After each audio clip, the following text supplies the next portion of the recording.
American ফেরত দাদা বৌদি যাচ্ছে দিদি নাম্বার 1 এ। কতটা খুশি? হেভি খুশি। আপনি কিভাবে বুঝবেন আপনার জীবন সফল? আপনাকে দিদি নম্বর 1 এ যেতে হবে, তবেই আপনি একজন সফল মানুষ জন্ম নিয়ে দিদি নম্বর 1 এ গিয়ে বিশাল বড় একটা বাল ছিঁড়ে ফেলেছেন। আপনার নামে একটা মন্দির তৈরি করা হবে, যেখানে সকাল সন্ধ্যা রাত্রি সারাক্ষণ বাজবে দিদি নাম্বার 1, দিদি নাম্বার 1। রচনা ব্যানার্জি চোখে জল ফেললো, ঋতুপর্ণা সেনগুপ্ত শঙ্খ বাজালো, সেটা নিয়ে প্লিজ সমালোচনা করবেন, এটা আপনাদের শোভা পায় না। গোটা দেশ এখন আরজিকর নিয়ে উত্তাল। এই মুহূর্তে আমাদের ফেমাস বিরিয়ানি দোকানদারগুলো দিদি নম্বর 1 এ যাওয়ার জন্য বেতাল। আজ উজ্জ্বল দা, কাল আমেরিকান দাদা, পরশু বাচ্চা দা, তারপর হয়তো বেগুন সুন্দরী যাবে। দিদি নম্বর 1 এ এসে উজ্জ্বলদা বিরিয়ানি খাচ্ছে শুধুমাত্র আমাদের রচনা দিদির জন্য। হওয়া যায়? এইসব দোকানদার আর এইসব ফুড ব্লগারদের আলাদা একটা পৃথিবী আছে। এরা একটা অন্য একটা জগতে বাস করে। আমরা নাক দিয়ে নিঃশ্বাস নিই, এরা নাক দিয়ে বিরিয়ানি নেয়। বিরিয়ানি দেখলেই এদের অর্গাজম জেগে ওঠে। আমি তো শিওর ভাই এরা খাসি মাংসের সঙ্গে সেক্স করে। আমাদের পৃথিবীর মানুষজন এনাদের 3 বেলা গালাগালি করে, ওই গালাগালি থেকে এরা মোটিভেশন পায়। তো কি চলছে বন্ধু, জীবন মানেই জি বাংলা। এ শালা এমন এক চ্যানেল, এই চ্যানেলে যদি তোমার মুখ একবার দেখা যায় তাহলে ভাই মানুষ গালি দিয়ে ভরিয়ে দিয়ে ভাই। দিদি নম্বর 1, দাদাগিরি, স্লিপার রান্নাঘর, আর সিরিয়ালগুলোর কথা নাই বা বললাম ভাই। এই একটা চ্যানেল তোমার সংসারে আগুন লাগানোর জন্য যথেষ্ট। নমস্কার বন্ধুরা, আজকে কিন্তু সকাল সকাল চলে এসেছি আমার নতুন লাল লাল ঝালঝাল গাড়িটা নিয়ে আমেরিকান ফেরত দাদার বাড়িতে। তবে আজকের উপলক্ষ কিন্তু আমেরিকান দাদার বিরিয়ানি খাওয়া না, আজকে আমেরিকান দাদা এবং বৌদি মিলে যাচ্ছে দিদি নাম্বার 1 এ। মানুষ এদের গালি কেন দেয় জানো তো? কারণ এরা গালি খেতে ভালোবাসে। এখন গোটা বাংলায় ট্রেন্ড চলছে বয়কট দিদি নম্বর 1, বয়কট দাদাগিরি। ঠিক এই মুহূর্তে এরা মাথায় হাঁড়ি করে দিদি নাম্বার 1, দিদি নাম্বার 1। ভাই সিচুয়েশনটা একটু দেখ না। দিদি রাতে দিদি টক দই খেলে অ্যাসিড হয়, তুমি বিরিয়ানি খাও। দেখো খাসিটা কেমন ঝরে ঝরে পড়ছে, ঠিক তোমার চোখের জলের মতো। দিদি নম্বর 1 এ এসে উজ্জ্বলদা বিরিয়ানি খাচ্ছে শুধুমাত্র আমাদের রচনা দিদির জন্য। হওয়া যায়? আমি শুধু ভাবছি রচনা কাকিমা পার ডে এত গালি খাবার পরও বিরিয়ানির জন্য পেটে জায়গা ফাঁকা আছে। ভাই আবার 11 দিন যে কোনো সেলিব্রিটি গেছে তেমন কিন্তু নয়। পার ডে ভাই কোনো এক সেলিব্রিটি যাচ্ছে পার ডে। দেখো আমি এদের সেলিব্রিটি বলছি বলে ভেবো না যে অসম্মান করছি, ভাই এরা সত্যি সেলিব্রিটি। এরা হচ্ছে সেলিব্রিটি আর এরা হচ্ছে গিয়ে সেলিব্রিটি। কারণ এদের সেলিব্রিটি হওয়ার পেছনে সবথেকে বড় হাত আছে ছেলিদের। তো এরা হচ্ছে গিয়ে সেলিব্রিটি ভাই।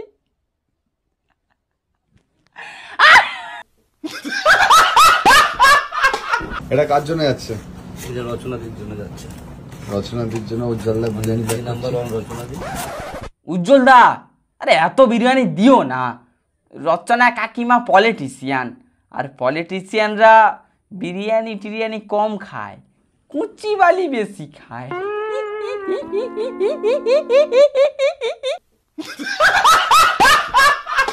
ভাই আমার ততক্ষণ থেকে ভাই উজ্জ্বলদার পাঞ্জাবির কালারটা কেমন একটা চোখে লাগছে ভাই, মানে কেমন একটা আমি গন্ধ গন্ধ পাচ্ছি অন্যরকম। সবুজে সবুজে ভরা। আমাদের কোনো ফিলিংস নেই ভাই। উজ্জ্বল দা ইনি একজন মহান পুরুষ। ফুড ব্লগারদের কাছে ইনি তো ভগবান। বাটিতে আলাদা করে এনার বীর্য রেখেছে ফুড ব্লগাররা, কাজে বেরোনোর আগে টিকা নিয়ে বের হয়। এনার ভিতর কোনো রাগ হিংসা টিংসা কিচ্ছু নাই, খুবই সাধারণ একজন মানুষ। এই সময়ে এই সিচুয়েশনে দিদি নম্বর 1 এ গিয়ে বুঝিয়ে দিলেন এনার ভিতর মান সম্মানও নেই। বাংলার আরেক দিদি রচনা দিদি, 5-6 দিন ধরে খালি বিরিয়ানি দোকানদারগুলোকে ডেকেই যাচ্ছে বিরিয়ানি খাচ্ছে আর হঠাৎ যদি আরজি করের ঘটনার কথা মনে পড়ে যায়, কেন হবে বলুন তো এমনটা? এটা কেন হবে?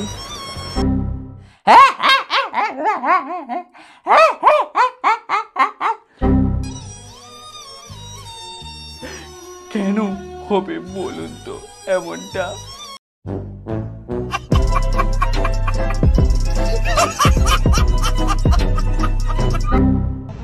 আমরা এখন কিন্তু যাচ্ছি দিদি নাম্বার 1-এ। আমেরিকান ফেরত দাদা রয়েছে, এপাশে বৌদি রয়েছে, গাড়ি হয়ে গেছে ফাঁকা, তাই পেট্রোল ভরাবো 1000 টাকা। হ্যাঁ, নর্মাল পেট্রোল, নর্মালটা, ঠিক আছে, বলে দাও।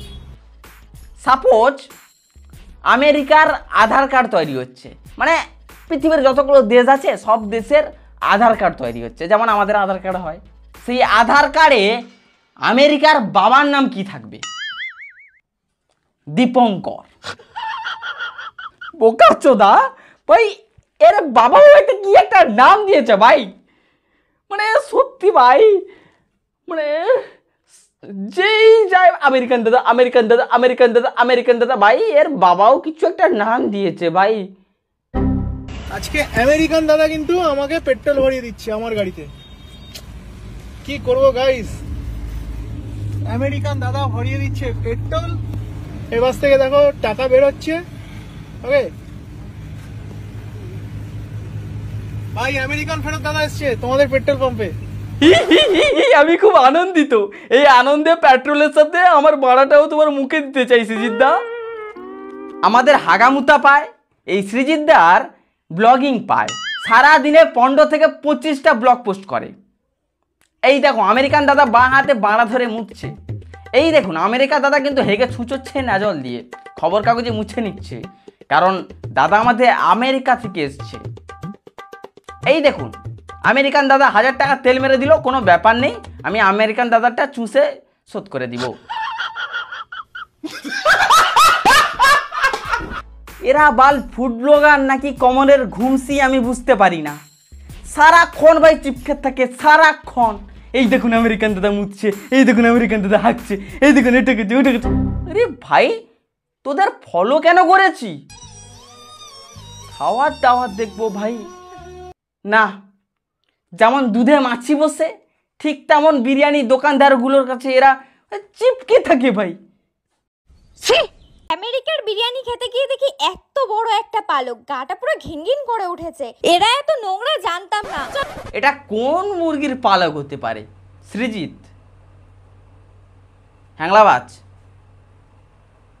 না, ও তো টুপি পরে। সে যাই হোক মামুনি, এতে আমেরিকান দাদার কিচ্ছু করার নাই, কিচ্ছু করার নাই, কারণ ওর বিরিয়ানির হাঁড়ি ঘিরে সব সময় ছাগল মুরগিগুলো ম্যামে করে সব সময়। ওদের মধ্যে কারোর হয়তো পালকটা খুলে পড়েছে, কি আর করা যাবে, বাদ দাও, নিজের মধ্যে হাত দাও। আর একটা জিনিস তো তুমি লক্ষ্যই করোনি, না ওটা দেখা যায় না, অনেক মানুষের থুতু আছে কিন্তু ওতে। দাদা কি করতো দাদা? দাদা কি দিচ্ছে দাদা? দাদা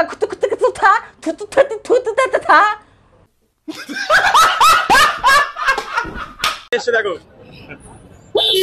একটা বিরাট বড় ব্যাপার, আমাদের উজ্জ্বলদা বিরিয়ানি কিং। আমি তো অনেক দিদা দাদা, আমি কাউকে কিন্তু বলিনি, আমি তোমাকে জানাইনি। অনেক আমাদের কাছে বিশাল বড় সম্মেলন, একজন নাসার বিজ্ঞানী আর একজন ইসরোর বিজ্ঞানী, বেগুন সুন্দরী। ব্রেকআপের পর এইসব ফুড ব্লগারদের আমি ফলো করেছিলাম, যাতে খাবার টাবার দেখে মনটা একটু ফ্রেশ হয়। পরপর দেখি এরা খাবার কম দেখায়, কে বুলেট আনছে দেখাচ্ছে, কে আইফোন আনছে দেখাচ্ছে, লাভ স্টোরি দেখাচ্ছে দীপঙ্করদার, বেগুন সুন্দরীর টক্সা জ্ঞান শোনাচ্ছে। ভাই আগে ডিপ্রেশনে ছিলাম, এখন ফার্স্টেশনে ভুগছি।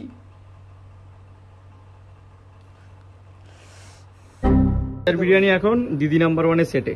আর কি ঘি? আর কি ভাই? ওটা বাচ্চার ঘি, মাসে একবার মারে তাই অনেক বের হয়। বড়া বাচ্চা জন্ম থেকে বলে আসছে এটা হরিহরের ঘি, হরিহরের ঘি, হরিহরের ঘি। তাও ফুড ব্লগার প্রত্যেক দিন দাদা এটা কার ঘি? আমার কন্ট্রোল। তুমি হিন্দিতে ফুড ব্লগিং দেখবে, ইংলিশে ফুড ব্লগিং দেখবে, আর বাংলায় ফুড ব্লগিং দেখবে। বাংলার মানুষ আলাদাই ক্রিয়েটিভিটি নিয়ে জন্মায় মারা। বাংলার ফুড ব্লগাররা একই দোকানে 2-4 বছর ধরে পড়ে আছে, একই খাবার প্রত্যেক দিন দেখাচ্ছে, বিরিয়ানি বিরিয়ানি বিরিয়ানি। খাসি মাংস ঝরে ঝরে পড়ছে, ঝরে ঝরে পড়ছে, ঝরে ঝরে পড়ছে। বাচ্চা হ্যান্ডেল মারছে, সে বুলেট কিনছে, বেগুন সুন্দরী বগল চুলকাচ্ছে, আমেরিকান দাদা প্রফেসর হয়ে গেছে। হে বাবা গো ভাই, প্রথমে দেখে আমারও ঠিক এরকমই রিয়েকশন হয়েছিল। মানে ভেবেছিলাম ভাই কোথায় টোথায় জয়েন টয়েন করে নিল মনে হয়।